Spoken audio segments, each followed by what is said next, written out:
So hello everyone. So today we will discuss about sources of energy.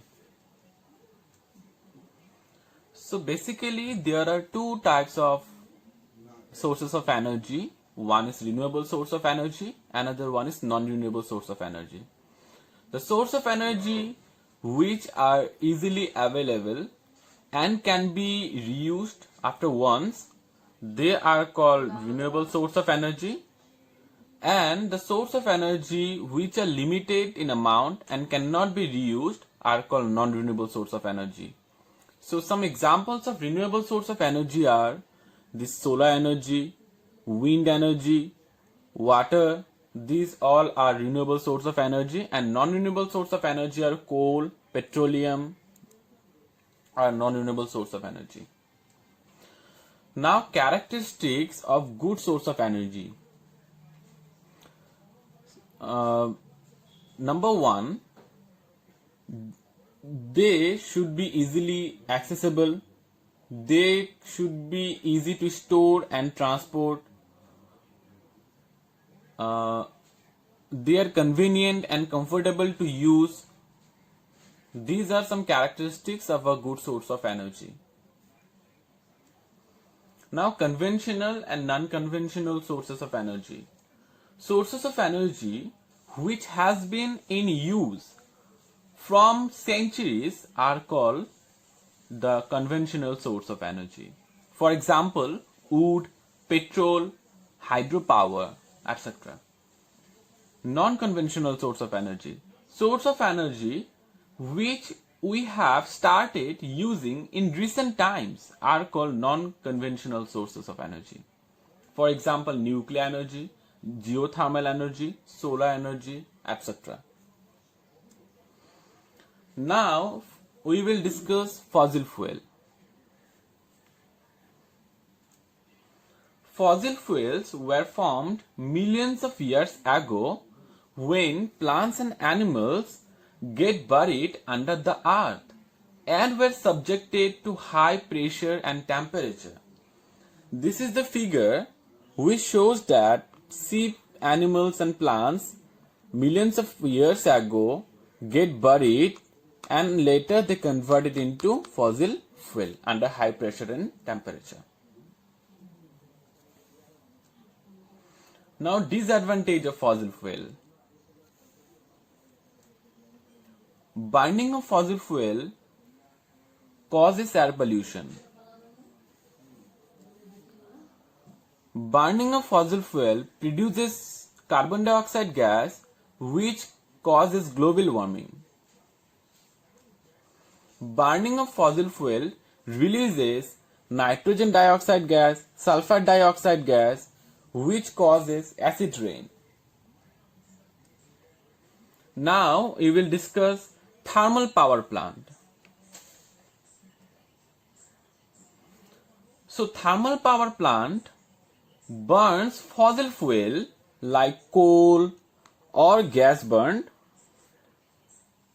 which heated up the water to produce steam. And this steam is used to move the turbine to generate electricity.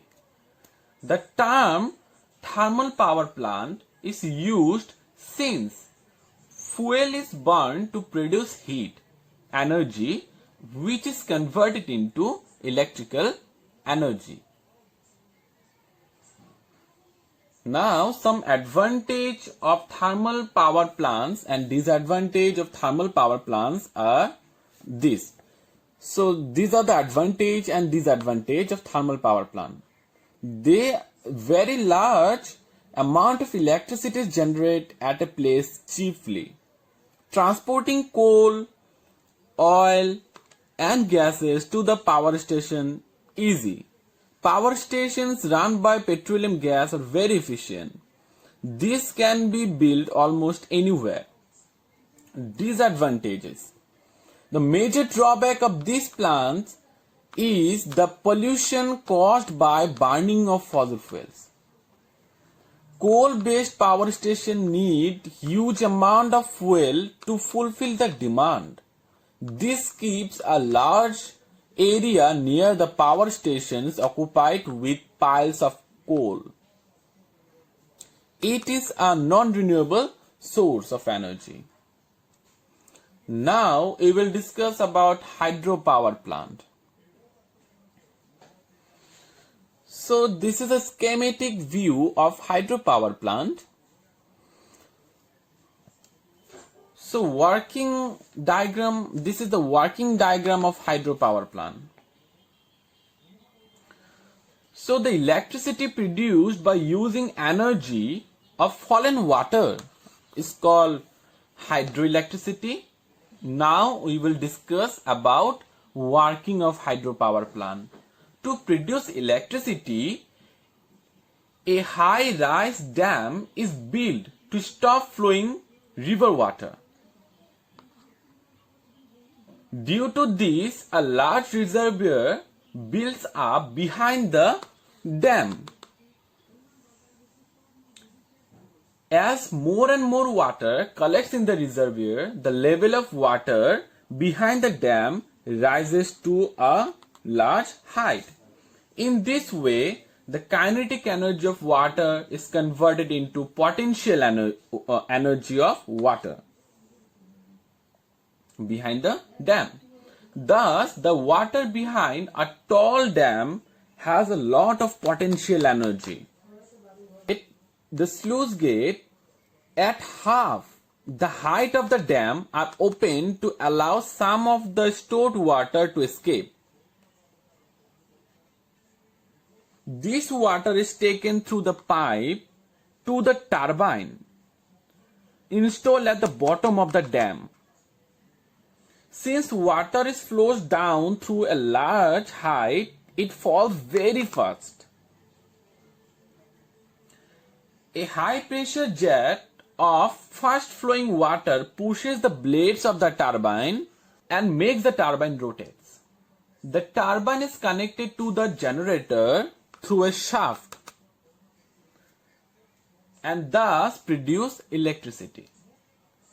And this electricity from the generator is going to the powerhouse, and from the powerhouse it goes to the power lines, and from the power line it goes to our home. So disadvantages of dam.